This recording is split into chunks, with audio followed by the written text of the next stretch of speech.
Uh, the next question is connected to the Stockyard neighborhood, which has pollution from the slaughterhouses, industry trucks, trains, and autos.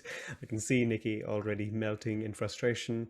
Now, a new slaughterhouse, quote unquote new slaughterhouse, has opened and claims to become one of the largest in Canada.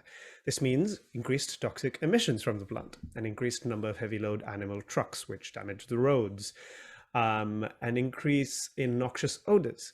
There have also been incidents where trucks containing animal parts have spilled onto the roads of Rockcliffe, Smythe, and Mount Dennis.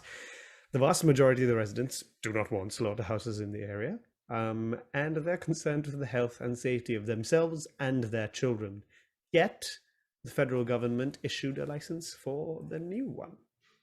So, what will your party do, or you do, to help the residents of Stockyards and New York Southwestern on this issue? Nikki, I see you have another slide. It's a similar slide to do. It's the same kind of basic idea. We have a system here, a nose for smelling things that has kept us as human beings alive and evolving. The nose, when it smells something that is distasteful, it's not just because we don't, maybe have the right cologne on. It's because we know that that's not safe. And the risk of being, maybe a little bit too graphic, the fact that we can smell parts of body parts is because there are body parts floating in the air.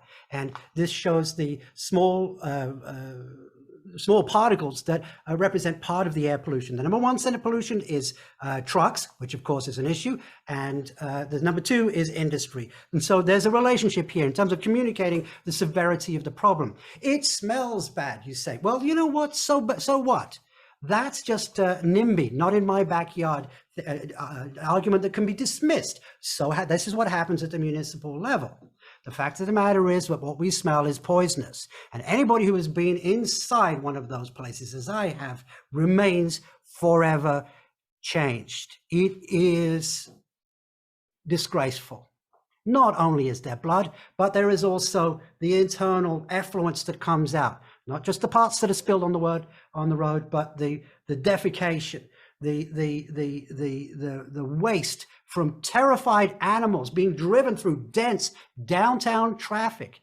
It's appalling, and it's dangerous, and it's inhumane to the animals. Now, this is a many hundred-year-old problem that dates back to when before this was part of the Greater Toronto Area, and the solution needs to be delicately handled, politically handled. Weirdly, this is a bit like weaning off the dependency on the oil industry, where we need to have a just transition from a bad way of doing things to a better way of doing things.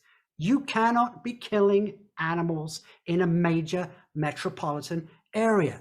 There's a place called Wuhan that had a very bad experience about bad animal husbandry, and we are all paying the price for it right now. I'm talking about the species jump of new viruses.